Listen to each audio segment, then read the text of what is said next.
ಪ್ರತಿದಿನ ಕತ್ತಲಾಗೋಕ್ಕಿಂತ ಮುಂಚೆ ಈ ಮನುಷ್ಯ ತನ್ನ ಮನೆ ಬಾಗಿಲಿಗೆ ಆಲ್ಕೋಹಾಲ್ ಸಿಂಪಡಿಸ್ತಾನೆ. ಮನೆಗೆ ಬಂದ ತಕ್ಷಣ ಮೊದಲು ತನ್ನ ನಾಯಿನ ಕ್ಲೀನ್ ಮಾಡ್ತಾನೆ. ಸೂರ್ಯ ಮುಳುಗೋಕೆ ಬಂದ ತಕ್ಷಣ ಗಬಗಬನೆ ಸ್ಟೀಲ್ ಪ್ಲೇಟ್ ಹಾಕಿ ಕಿಟಕಿ ಬಾಗಿಲನ್ನೆಲ್ಲ ಬಂದ್ ಮಾಡ್ತಾನೆ. ಮನೆಯಲ್ಲಿ ಒಂದು ಚೂರು ಬೆಳಕು ಇಲ್ಲದಿದ್ರೂ ಅವನಿಗೆ ನೆಮ್ಮದಿ ಇರಲ್ಲ. ಕೈಲಿ ಗನ್ ಹಿಡ್ಕೊಂಡು ತನ್ನ ನಾಯಿ ಜೊತೆ ಬಾತ್ಟಬ್ ಒಳಗೆ ಮುದುರಿಕೊಂಡು ಕೂತ್ಕೋತಾನೆ.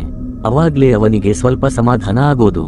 ಅವನು ಯಾಕೆ ಇಷ್ಟೊಂದು ಸೆಕ್ಯೂರಿಟಿ ಮಾಡ್ಕೋತಾನೆ ಅಂದ್ರೆ, ರಾತ್ರಿಯಾದ್ರೆ ಸಾಕು, ಈ ಪ್ರಪಂಚ ಇನ್ಮುಂದೆ ಮನುಷ್ಯರದ್ದಲ್ಲ. ಬೀದಿಗಳಲ್ಲಿ ಭಯಾನಕ ಜಾಂಬಿಗಳು ದಾಂಧಲೆ ಮಾಡ್ತಾ ಇರ್ತಾವೆ. ಸುಮಾರು 5 ವರ್ಷದ ಹಿಂದೆ ಅಂದ್ರೆ 2012ರಲ್ಲಿ ಒಂದು ವೈರಸ್ ಇಡೀ ಲೋಕವನ್ನೇ ಹಾಳು ಮಾಡ್ಬಿಟ್ಟು. ಈ ವೈರಸ್ನಿಂದ 90% ಮನುಷ್ಯರು ಸತ್ತು ಹೋದ್ರು, ಇನ್ನು 9% ಜನ ಜಾಂಬಿಗಳಾಗಿ ಬದಲಾದ್ರು. ಈ ಜಾಂಬಿಗಳಿಗೆ ಬಿಸಿಲು ಅಂದ್ರೆ ಭಯ. ಬರೀ ರಾತ್ರಿ ಮಾತ್ರ ಹೊರಗೆ ಬರ್ತಾವೆ. ಅವುಗಳ ಮೂಸುವ ಶಕ್ತಿ ತುಂಬಾ ಜಾಸ್ತಿ ಇರುತ್ತೆ. ಆದ್ರೆ ನಮ್ಮ ಕಥೆಯ ಹೀರೋ ವಿಲ್ ಗೆ ಏನೂ ಆಗಿಲ್ಲ. ಯಾಕಂದ್ರೆ ಅವನಲ್ಲಿ ಆ ವೈರಸ್ ಎದುರಿಸೋ ಶಕ್ತಿ ಇರೋ ಒಂದೇ 1% ಜನರಲ್ಲಿ ಇವನು ಒಬ್ಬ. ವಿಲ್ ತನ್ನ ಫೋರ್ಡ್ ಮಸ್ತಂಗ್ ಕಾರ್ ಹಚ್ಕೊಂಡು ನ್ಯೂಯಾರ್ಕ್ನ ಖಾಲಿ ರೋಡ್ಗಳಲ್ಲಿ ಸ್ಪೀಡ್ ಆಗಿ ಹೋಗ್ತಿರ್ತಾನೆ. ಒಂದು ಜಿಂಕೆಯನ್ನು ಬೇಟೆಯಾಡೋಕೆ ಅದು ಬೆನ್ನತ್ತಿರ್ತಾನೆ. ಇಡೀ ಲೋಕದಲ್ಲಿ ಅವನು ಒಬ್ಬನೇ ಉಳಿದಿರೋದ್ರಿಂದ ಹೊಟ್ಟೆಪಾಡಿಗೆ ಊಟ ಹುಡುಕೋದೇ ದೊಡ್ಡ ಕೆಲಸ ಆಗಿರುತ್ತೆ. ಜಿಂಕೆ ಸಿಕ್ತು ಅನ್ನೋವಾಗಲೇ ಎಲ್ಲಿಂದಲೋ ಒಂದು ಹೆಣ್ಣು ಸಿಂಹ ಬಂದು ಅದರ ಮೇಲೆ ಬೀಳುತ್ತೆ. ತನ್ನ ಬೇಟೆ ಕೈತಪ್ಪಿದ್ದಕ್ಕೆ ವಿಲ್ ಆ ಸಿಂಹನ ಕೊಲ್ಲೋಣ ಅನ್ಕೋತಾನೆ. ಅಷ್ಟರಲ್ಲೇ ಗಂಡು ಸಿಂಹ ಮತ್ತೆ ಅದರ ಮರಿ ಕೂಡ ಅಲ್ಲಿಗೆ ಬರ್ತಾವೆ. ಅವುಗಳನ್ನ ನೋಡಿದ ತಕ್ಷಣ ವಿಲ್ಗೆ ತನ್ನ ಸತ್ತು ಹೋದ ಫ್ಯಾಮಿಲಿ ನೆನಪಾಗುತ್ತೆ. ಅದಕ್ಕೆ ಅವನು ಗುಂಡು ಹಾರಿಸಲ್ಲ, ಪ್ರಕೃತಿಯ ಬ್ಯಾಲೆನ್ಸ್ ಇರೋದೇ ಇವುಗಳಿಂದ ಅಂತ ಸುಮ್ಮನಾಗ್ತಾನೆ. ಬೇರೆಯವರು ಯಾರಾದ್ರೂ ಬದುಕಿದ್ದಾರಾ ಅಂತ ಹುಡುಕೋಕೆ ಮುಂಚೆ ಅವನು ತನ್ನ ಅಂಡರ್ಗ್ರೌಂಡ್ ಮೆಡಿಕಲ್ ರೂಮ್ಗೆ ಹೋಗಿ ನೋಡ್ತಾನೆ. ಮ್ಯೂಟೆಂಟ್ ಇಲಿಗಳ ಮೇಲೆ ಮಾಡಿರೋ ಪ್ರಯೋಗ ವರ್ಕ್ ಆಗ್ತಿದೆಯಾ ಅಂತ ಚೆಕ್ ಮಾಡ್ತಾನೆ. ವಿಲ್ ಒಬ್ಬ ಸಖತ್ ಇಂಟೆಲಿಜೆಂಟ್ ಸೈಂಟಿಸ್ಟ್. ಅವನು ವೈರಸ್ ಸರಿ ಮಾಡೋಕೆ ಒಂದು ವ್ಯಾಕ್ಸಿನ್ ರೆಡಿ ಮಾಡಿರ್ತಾನೆ. ಇವತ್ತು ಏನೂ ಕೆಲಸ ಆಗಲ್ಲ ಅನ್ಕೊಂಡಾಗ ಒಂದು ಮ್ಯೂಟೆಂಟ್ ಇಲಿ ಶಾಂತವಾಗಿರೋದನ್ನ ನೋಡ್ತಾನೆ. ಅಂದ್ರೆ ಆ ಇಲಿ ನಾರ್ಮಲ್ ಆಗ್ತಿದೆ ಅಂತ ಅರ್ಥ. ಇದು ಸಕ್ಸಸ್ ಆದ್ರೆ ಎಲ್ಲ ಜಾಂಬಿಗಳನ್ನು ಮತ್ತೆ ಮನುಷ್ಯರನ್ನಾಗಿ ಮಾಡಬಹುದು ಅಂತ ಅವನಿಗೆ ನಂಬಿಕೆ ಬರುತ್ತೆ. ಬದುಕಿರೋ ಜನರನ್ನ ಮತ್ತೆ ಜಾಂಬಿಗಳ ಅಡಗುತಾಣಗಳನ್ನ ಹುಡುಕೋಕೆ ವಿಲ್ ಪ್ರತಿದಿನ ಬೆಳಗ್ಗೆ 8 ಗಂಟೆಗೆ ಮನೆಯಿಂದ ಹೊರಡ್ತಾನೆ. ವಿಡಿಯೋ ಸ್ಟೋರ್ಗೆ ಹೋಗಿ ಸಿಡಿ ಚೇಂಜ್ ಮಾಡ್ತಾನೆ. ಅಲ್ಲಿರೋ ಗೊಂಬೆಗಳ ಜೊತೆ ಹೇಗಿದ್ದೀಯಾ ಅಂತ ಮಾತಾಡ್ತಾನೆ. ಒಬ್ಬ ಮನುಷ್ಯ ಅಷ್ಟೊಂದು ಒಬ್ಬಂಟಿ ಆದ್ರೆ ಮಾತ್ರ ಗೊಂಬೆಗಳನ್ನ ಫ್ರೆಂಡ್ಸ್ ಮಾಡ್ಕೊಳ್ಳೋಕೆ ಸಾಧ್ಯ. ಹೋದ ಕಡೆಯೆಲ್ಲ ಮ್ಯಾಪ್ನಲ್ಲಿ ಮಾರ್ಕ್ ಮಾಡಿ ಊಟ ತಿಂಡಿ ಗ್ಯಾದರ್ ಮಾಡ್ತಾನೆ. ಮಧ್ಯಾಹ್ನ 12 ಗಂಟೆಗೆ ರೇಡಿಯೋದಲ್ಲಿ ಅನೌನ್ಸ್ ಮಾಡಿ ಯಾರಾದ್ರೂ ರಿಪ್ಲೈ ಕೊಟ್ಟಾರಾ ಅಂತ ಕಾಯ್ತಾನೆ. ಆದ್ರೆ 3 ವರ್ಷದಿಂದ ಒಂದು ಸಣ್ಣ ಮರುಮಾತು ಬಂದಿಲ್ಲ. ಒಂಟಿತನ ತಡೆಯೋಕೆ ಆಗದೆ ವಿಲ್ ಏರ್ ಕ್ರಾಫ್ಟ್ ಕ್ಯಾರಿಯರ್ ಮೇಲೆ ನಿಂತು ಗಾಲ್ಫ್ ಆಡ್ತಾನೆ. ಆವಾಗಲೇ ಅವನ ನಾಯಿ ಏನೋ ಒಂದು ನೋಡಿ ಬೊಗಳುತ್ತೆ. ದೂರದಲ್ಲಿ ಜಿಂಕೆ ಇರೋದನ್ನ ನೋಡಿ ವಿಲ್ ಕೂಡಲೇ ಅದನ್ನ ಹಿಡಿಯೋಕೆ ಹೋಗ್ತಾನೆ. ಆದ್ರೆ ಅಲ್ಲಿ ಒಂದು ಎಡವಟ್ಟಾಗುತ್ತೆ. ಆ ಜಿಂಕೆ ಓಡ್ತಾ ಒಂದು ಕತ್ತಲೆ ಬಿಲ್ಡಿಂಗ್ ಒಳಗೆ ನುಗ್ಗಿಬಿಡುತ್ತೆ. ನಾಯಿಗೂ ತುಂಬಾ ದಿನದಿಂದ ಮಾಂಸ ತಿಂದಿರಲ್ಲ, ಅದಕ್ಕೆ ಅದು ಕೂಡ ಯೋಚನೆ ಮಾಡದೆ ಆ ಬಿಲ್ಡಿಂಗ್ ಒಳಗೆ ನುಗ್ಗುತ್ತೆ. ವಿಲ್ ಎಷ್ಟೇ ಕೂಗಿದ್ರೂ ನಾಯಿ ಕೇಳಿಸಿಕೊಳ್ಳಲ್ಲ. ವಿಲ್ಗೆ ತುಂಬಾ ಭಯ ಆಗುತ್ತೆ.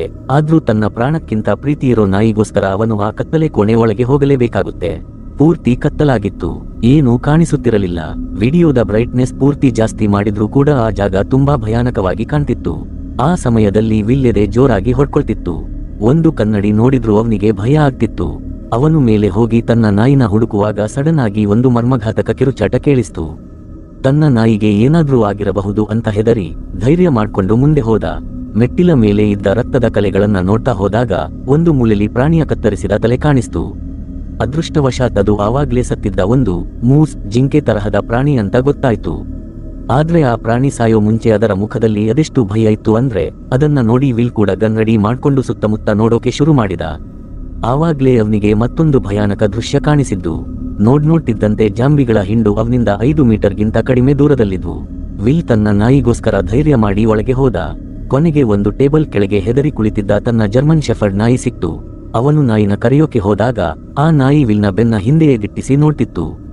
ವಿಲ್ಗೆ ಏನೋ ಸಂಶಯ ಬಂದು ಹಿಂದೆ ತಿರುಗಿ ನೋಡಿದ್ರೆ ಭಯಾನಕ ದೃಶ್ಯ. ವಿಲ್ ತನ್ನ ನಾಯಿನ ಕರ್ಕೊಂಡು ಹುಚ್ಚರಂತೆ ಹೊರಗೆ ಓಡಿ ಬಂದ. ಆದ್ರೆ ಜಾಂಬಿಗಳು ಇವರನ್ನ ಹಿಡಿದೇ ಬಿಟ್ಟು. ಒಳ್ಳೆ ಕೆಲಸ ಅಂದ್ರೆ ವಿಲ್ ಸಮಯಕ್ಕೆ ಸರಿಯಾಗಿ ಕಿಟಕಿಯಿಂದ ಹೊರಗೆ ಜಿಗಿದ. ಬಿಸಿಲು ಬಿದ್ದ ತಕ್ಷಣ ಆ ಜಾಂಬಿ ನೆಲದ ಮೇಲೆ ಬಿದ್ದು ಒದ್ದಾಡೋಕೆ ಶುರು ಮಾಡ್ತು. ಈ ಘಟನೆ ವಿಲ್ಗೆ ಭಯ ಹುಟ್ಟಿಸಿದ್ರು ಅವನಿಗೆ ಒಂದು ಐಡಿಯಾ ಸಿಕ್ತು. ಜಾಂಬಿಗಳ ಮೇಲೆ ಪ್ರಯೋಗ ಮಾಡೋಕೆ ವಿಲ್ ಹೊರಗಡೆ ಒಂದು ಬಲೆ ಬೀಸಿದ. ತನ್ನದೇ ರಕ್ತದ ಬಾಟಲಿಯನ್ನ ಬಿಲ್ಡಿಂಗ್ ಬಾಗಿಲ ಹತ್ರ ಇಟ್ಟು ಹೊರಗೆ ಹೋಗಿ ಅಡಗಿ ಕೂತ. 2.5 ನಿಮಿಷದಲ್ಲೇ ಒಂದು ಜಾಂಬಿ ಆ ಬಲೆಯಲ್ಲಿ ಸಿಕ್ಕಿ ಬೀಳುತ್ತೆ. ಆ ಬಲೆ ಆಕ್ಟಿವೇಟ್ ಆದ ತಕ್ಷಣ ಜಾಂಬಿನ ಹೊರಗೆ ಎಳೆದುಕೊಂಡು ಬರುತ್ತೆ. ಆದ್ರೆ ಅಷ್ಟರಲ್ಲಿ ಗರ್ಜನೆ ಮಾಡ್ತಾ ಒಂದು ಭಯಾನಕ ಮುಖದ ಜಾಂಬಿ ಸಡನ್ ಆಗಿ ಹೊರಗೆ ಬರುತ್ತೆ. ಅದು ವಿಲ್ನ ಆವಾಗ್ಲೇ ತಿಂದು ಹಾಕ್ಬೇಕು ಅನ್ನೋವಷ್ಟು ಕೋಪದಲ್ಲಿತ್ತು. ಆ ಜಾಂಬಿಗೆ ಅಷ್ಟೊಂದು ಕೋಪ ಯಾಕೆ ಅಂತ ವಿಲ್ಗೆ ಅರ್ಥನೇ ಆಗಲಿಲ್ಲ. ಮನೆಗೆ ಬಂದ ಮೇಲೆ ವಿಲ್ ಆ ಜಾಂಬಿ ಮೇಲೆ ಎಕ್ಸ್ಪರಿಮೆಂಟ್ ಮಾಡೋದ್ರಲ್ಲೇ ಬ್ಯುಸಿಯಾದ. ಆದ್ರೆ ಅವನಿಗೆ ಗೊತ್ತಿರಲಿಲ್ಲ ತಾನು ಹಿಡಿದು ತಂದಿರುವ ಹೆಣ್ಣು ಜಾಂಬಿ ಆ ಗರ್ಜಿಸಿದ ಜಾಂಬಿ ರಾಜನ ಹೆಂಡತಿ ಅಂತ. ಇದರಿಂದಾಗಿ ಜಾಂಬಿಗಳು ಮತ್ತು ಮನುಷ್ಯರ ನಡುವೆ ದೊಡ್ಡ ಯುದ್ಧವೇ ಶುರುವಾಯ್ತು. ಇಡೀ ಸಿಟಿಯಲ್ಲಿ ಇವನೊಬ್ಬನೇ ಬದುಕಿರೋ ಮನುಷ್ಯ. ಒಂದು ದಿನ ಒಂದು ವಿಡಿಯೋ ಸ್ಟೋರ್ ಹತ್ರ ಇರೋ ಗೊಂಬೆಯ ತಲೆ ತಾನಾಗಿಯೇ ಅಲ್ಲಾಡಿದ್ದನ್ನ ನೋಡಿ ಅವನಿಗೆ ಶಾಕ್ ಆಯ್ತು. ಅಷ್ಟೊಂದು ದೂರ ಇರೋ ಗೊಂಬೆ ಇಲ್ಲಿಗೆ ಹೇಗೆ ಬಂತು ಅಂತ ಯಾರಿಗೂ ಅರ್ಥ ಆಗಲಿಲ್ಲ. ವಿಲ್ ಗನ್ ತೆಗೆದು ಆ ಗೊಂಬೆಗೆ ಗುರಿ ಇಟ್ಟ.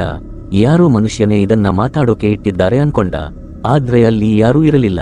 ಅಸಲಿಗೆ ಅದು ಜಾಂಬಿ ರಾಜ ಹೂಡಿದ ತಂತ್ರವಾಗಿತ್ತು. ವಿಲ್ಲಾ ಗೊಂಬೆ ಹತ್ರ ಹೋಗಿ ಕೆಳಗಿರೋ ನೀರನ್ನ ನೋಡೋಕೆ ಬಗ್ಗಿದ ತಕ್ಷಣ ಜಾಂಬಿ ರಾಜ ಇಟ್ಟಿದ್ದ ಬಲೆ ಕೆಲಸ ಮಾಡ್ತು. ವಿಲ್ ಗಾಳಿಯಲ್ಲಿ ತಲೆ ಕೆಳಗಾಗಿ ನೇತಾಡಿದ. ತಲೆಗೆ ಪೆಟ್ಟು ಬಿದ್ದಿದ್ದರಿಂದ ಅವನು ಪ್ರಜ್ಞೆ ತಪ್ಪಿದ. ಸೂರ್ಯ ಮುಳುಗೋ ಸಮಯದಲ್ಲಿ ತನ್ನ ಅಲಾರಂ ಕೇಳಿ ವಿಲ್ಗೆ ಎಚ್ಚರವಾಯ್ತು. ಬಿಸಿಲು ಹೋದ ತಕ್ಷಣ ಭಯಾನಕ ಜಾಂಬಿಗಳು ಹೊರಗೆ ಬರೋಕೆ ಶುರು ಮಾಡಿದ್ವು. ವಿಲ್ ಗಾಬರಿಯಲ್ಲಿ ತನ್ನ ಸೊಂಟದಲ್ಲಿದ್ದ ಚಾಕು ತೆಗೆದು ಕಾಲು ಕಟ್ಟಿದ್ದ ಹಗ್ಗನ ಕೊಯ್ದ. ಆದ್ರೆ ಅವನು ಕೆಳಗೆ ಬೀಳುವಾಗ ಆ ಚಾಕು ನೇರವಾಗಿ ಅವನ ತೊಡೆಗೆ ಚುಚ್ಚಿಕೊಳ್ತು. ಇದರಿಂದ ವಿಲ್ ಮತ್ತಷ್ಟು ದೊಡ್ಡ ಸಂಕಷ್ಟಕ್ಕೆ ಸಿಲುಕಿದ. ಸೂರ್ಯ ಮುಳುಗುತ್ತಾ ಆತನ ಕೊನೆಯ ಕಿರಣಗಳು ಮಾಯವಾಗುತ್ತಿದ್ದವು. ಮರುಕ್ಷಣವೇ ವಿಲ್ಗೆ ಏನೋ ಕೆಟ್ಟದಾಗುತ್ತಿದೆ ಎಂಬ ಅನುಭವವಾಯಿತು. ಎದುರಿಗಿದ್ದ ಕತ್ತಲೆ ಕಟ್ಟಡದಿಂದ ಭಯಾನಕ ಶಬ್ದಗಳು ಬರತೊಡಗಿದವು. ಅಷ್ಟರಲ್ಲೇ ಜಾಂಬಿ ಕಿಂಗ್ ಎದುರಿಗೆ ಬಂದವನೇ ತನ್ನ 3 ಕ್ರೂರ ಬೇಟೆ ನಾಯಿಗಳನ್ನು ಬಿಟ್ಟನು. ಆದರೆ ಸೂರ್ಯನ ಅಳಿದುಳಿದ ಕಿರಣಗಳಿಂದಾಗಿ ಅವುಗಳಿಗೆ ವಿಲ್ ಹತ್ತಿರ ಹೋಗಲು ಸಾಧ್ಯವಾಗಲಿಲ್ಲ. ಆದರೆ ಕೆಲವೇ ನಿಮಿಷಗಳಲ್ಲಿ ಸೂರ್ಯ ಮುಳುಗುತ್ತಿದ್ದಂತೆ ಆ ಜಾಂಬಿ ನಾಯಿಗಳು ಹುಚ್ಚು ಹಿಡಿದಂತೆ ದಾಳಿ ಮಾಡಿದವು. ಈ ಸಮಯದಲ್ಲಿ ನಮ್ಮ ಕಥೆಯ ನಾಯಕ ವಿಲ್ ಜೀವಪಾಯದಲ್ಲಿದ್ದನು. ಸಾವು ಬದುಕಿನ ನಡುವೆ ಆತನಿಗೆ ಇದ್ದ ಏಕೈಕ ಭರವಸೆ ಎಂದರೆ ಅವನ ಜೊತೆಯಲ್ಲಿದ್ದ ಜರ್ಮನ್ ಶೆಫರ್ಡ್ ನಾಯಿ. ಈ ಸಂಕಷ್ಟದ ಕಾಲದಲ್ಲಿ ಅದು ಅವನಿಗೆ ಏಕೈಕ ಸಂಗಾತಿಯಾಗಿತ್ತು, ಅವನ ಬದುಕಿಗೆ ದಾರಿಯಾಗಿತ್ತು. ತನ್ನ ನಾಯಿ ಎಲ್ಲಿ ಸತ್ತು ಹೋಗುತ್ತದೋ ಎಂಬ ಭಯ ಆತನನ್ನು ಕಾಡುತ್ತಿತ್ತು. ಕಾರಿನಲ್ಲಿ ಒಂದು ಪಿಸ್ತೂಲು ಇತ್ತು. ವಿಲ್ ತೆವಳುತ್ತಾ ಕಾರಿನ ಕಡೆಗೆ ಹೋದನು. ಆದರೆ ಸೂರ್ಯನ ಬೆಳಕು ಪೂರ್ತಿ ಮಾಯವಾಗುತ್ತಿದ್ದಂತೆ ನಾಯಿಗಳ ದಾಳಿ ಇನ್ನೂ ಜೋರಾಯಿತು. ಆತನ ಹತ್ತಿರ ಸಮಯ ಕಡಿಮೆ ಇತ್ತು. ನೋವಿನಲ್ಲೂ ಹೇಗೋ ಎದ್ದು ಮುಂದೆ ಹೆಜ್ಜೆ ಹಾಕಿದನು. ಆದರೆ ಸ್ವಲ್ಪ ದೂರ ಹೋಗುವಷ್ಟರಲ್ಲಿ ಮತ್ತೆ ನೆಲಕ್ಕೆ ಬಿದ್ದನು. ಸರಿಯಾಗಿ ಅದೇ ಸಮಯದಲ್ಲಿ ಕ್ರೂರ ಜಾಂಬಿ ನಾಯಿಗಳು ಅವನ ಮೇಲೆ ಮುಗಿಬಿದ್ದವು. ವಿಲ್ ತನ್ನ ಬಂದೂಕಿನಿಂದ ಗುಂಡು ಹಾರಿಸಿ ಅವುಗಳನ್ನು ತಡೆದನು. ಆದರೆ ಅಷ್ಟರಲ್ಲೇ ಮತ್ತೊಂದು ನಾಯಿ ಅವನ ಮೇಲೆ ಜಿಗಿಯಿತು. ಅದರ ಹರಿತವಾದ ಹಲ್ಲುಗಳು ವಿಲ್ ಕೆನ್ನೆಯನ್ನು ಕಚ್ಚುವಷ್ಟರಲ್ಲಿ ಅವನ ಜರ್ಮನ್ ಶೆಫರ್ಡ್ ನಾಯಿ ಸಮಯಕ್ಕೆ ಸರಿಯಾಗಿ ಬಂದು ಅವನನ್ನು ಕಾಪಾಡಿತು. ಆದರೆ ಅತಿ ಕೆಟ್ಟ ಘಟನೆ ಈಗ ನಡೆಯಿತು. ಆ ಹೋರಾಟದಲ್ಲಿ ಜಾಂಬಿ ನಾಯಿ ವಿಲ್ನ ನಾಯಿಯನ್ನು ಕಚ್ಚಿತ್ತು. ಇದನ್ನು ನೋಡಿ ವಿಲ್ ಎದೆ ಒಡೆದಂತಾಯಿತು. ಏಕೆಂದರೆ ಕೇವಲ ವಿಲ್ ಹತ್ತಿರ ಮಾತ್ರ ಆಂಟಿಬಾಡಿ ರೋಗನಿರೋಧಕ ಶಕ್ತಿ ಇತ್ತು, ನಾಯಿಯ ಹತ್ತಿರ ಇರಲಿಲ್ಲ. ಮನೆಗೆ ಬಂದ ತಕ್ಷಣ ವಿಲ್ ತನ್ನ ನಾಯಿಗೆ ಇಂಜೆಕ್ಷನ್ ಕೊಟ್ಟನು. ಅದನ್ನು ಮಡಿಲಲ್ಲಿ ಹಾಕಿಕೊಂಡು ಹೇಗಾದರೂ ಮಾಡಿ ತನ್ನ ಸಂಗಾತಿ ಗುಣವಾಗಲಿ ಎಂದು ದೇವರಲ್ಲಿ ಬೇಡಿಕೊಂಡನು.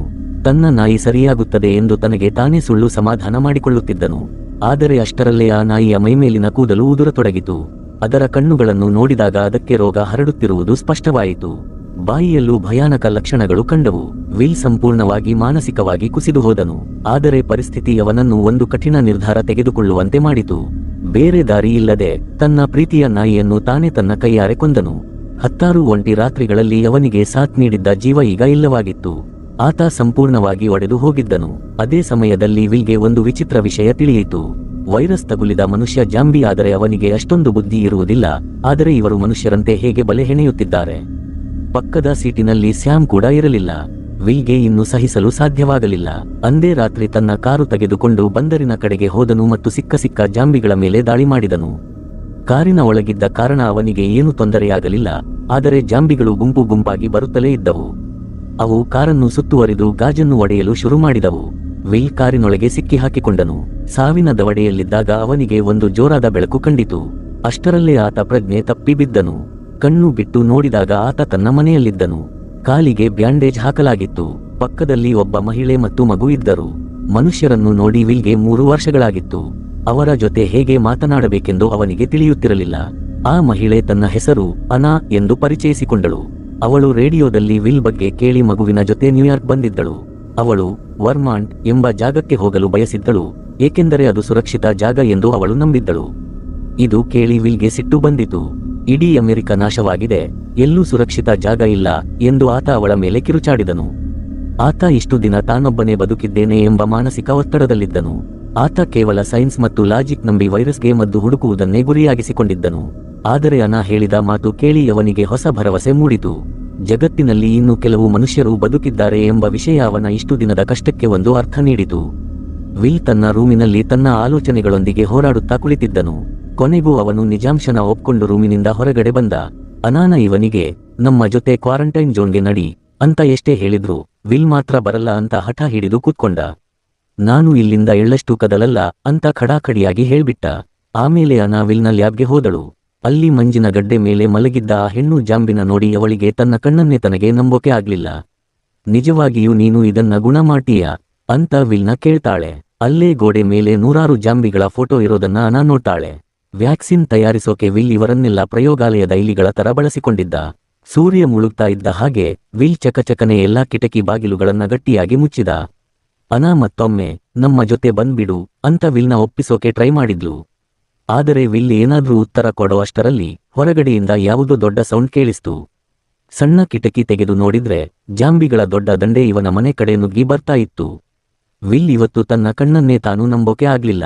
ಯಾಕಂದ್ರೆ ತನ್ನ ವಾಸನೆ ಅವರಿಗೆ ಸಿಗಬಾರದು ಅಂತ ಇವನು ಏನೇನೋ ಪ್ಲಾನ್ ಮಾಡಿದ್ರು. ಕೊನೆಗೂ ಆ ರಾಕ್ಷಸರು ಇವನ ಅಡಗುತಾಣನ ಪತ್ತೆ ಹಚ್ಚಿದ್ರು.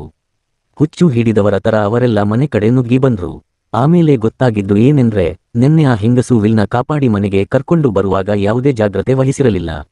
ಆದ್ರೆ ಈಗ ಯಾರನ್ನೂ ಬೈಯೋಕೆ ಟೈಮ್ ಇರಲಿಲ್ಲ. ವಿಲ್ ತಕ್ಷಣ ಮನೆ ಸುತ್ತ ಇದ್ದ ಎಲ್ಲಾ ಲೈಟ್ಗಳನ್ನ ಆನ್ ಮಾಡಿದ. ಆದ್ರೆ ಶಾಕಿಂಗ್ ವಿಷಯ ಏನೆಂದ್ರೆ ಬೆಳಕು ಅಂದ್ರೆ ಓಡಿ ಹೋಗ್ತಿದ್ದ ಜಾಂಬಿಗಳು ಈಗ ತುಂಬಾ ಶಾಣೆಯಾಗಿದ್ರು. ಎಲ್ಲಾ ಲೈಟ್ಗಳನ್ನ ಪುಡಿ ಮಾಡಿ ಅವನ ಕಡೆ ನುಗ್ಗಿದ್ರು. ವಿಲ್ ಭಯ ಪಡದೆ ಅಕ್ಕಪಕ್ಕ ಇಟ್ಟಿದ್ದ ಎಲ್ಲಾ ಬಾಂಬ್ಗಳನ್ನ ಒಟ್ಟಿಗೆ ಬ್ಲಾಸ್ಟ್ ಮಾಡಿದ. ಅಬ್ಬಬ್ಬಾ ಅಂದ್ರೆ ಎಲ್ಲಾ ಜಾಂಬಿಗಳು ಆ ಸ್ಫೋಟದಲ್ಲಿ ಸತ್ತು ಬಿದ್ವು ಅನ್ಕೊಂಡ ವಿಲ್ ಅನಾಳನ್ನ ಕೂಗಿದ್ರೆ ಅಲ್ಲಿ ಅವಳ ಸುಳಿವೇ ಇಲ್ಲ. ಅವಳನ್ನ ಹುಡುಕುತ್ತಾ ಮೇಲೆ ಹೋದಾಗ ಸಡನ್ ಆಗಿ ಒಂದು ಜಾಂಬಿ ಇವನ ಮೇಲೆ ಅಟ್ಯಾಕ್ ಮಾಡಿತು. ಅವನನ್ನ ಎತ್ತಿ ಮೇಜಿನ ಮೇಲೆ ಬಿಸಾಕಿತು. ವಿಲ್ ಸತ್ತೇ ಹೋದ ಅಂತ ಆ ಜಾಂಬಿ ಅನ್ಕೊಂಡ್ರೆ ವಿಲ್ ಅಲ್ಲಿ ನಾಟಕ ಮಾಡ್ತಾ ಇರ್ತಾನೆ. ಚಾನ್ಸ್ ಸಿಕ್ಕಿದ ತಕ್ಷಣ ಒಂದು ಸ್ಕ್ರೂ ಡ್ರೈವರ್ ತಗೊಂಡು ಜಾಂಬಿಗೆ ಚುಚ್ಚಿದ್ರು ಅದಕ್ಕೆ ಏನೂ ಆಗಲ್ಲ. ಆಮೇಲೆ ಆ ಜಾಂಬಿ ರಾಜ ಜೋರಾಗಿ ಗರ್ಜಿಸಿದಾಗ ವಿಲ್ ರೈಫಲ್ ತಗೊಂಡು ಶೂಟ್ ಮಾಡೋಕೆ ಹೋದ. ಆದ್ರೆ ಆ ಜಾಂಬಿಗಳು ಮನುಷ್ಯರ ಆಯುಧ ಎಷ್ಟು ಡೇಂಜರ್ ಅಂತ ತಿಳಿದುಕೊಂಡಿದ್ವು. ಹಾಗಾಗಿ ಅಲ್ಲಿಂದ ಎಸ್ಕೇಪ್ ಆದ್ವು.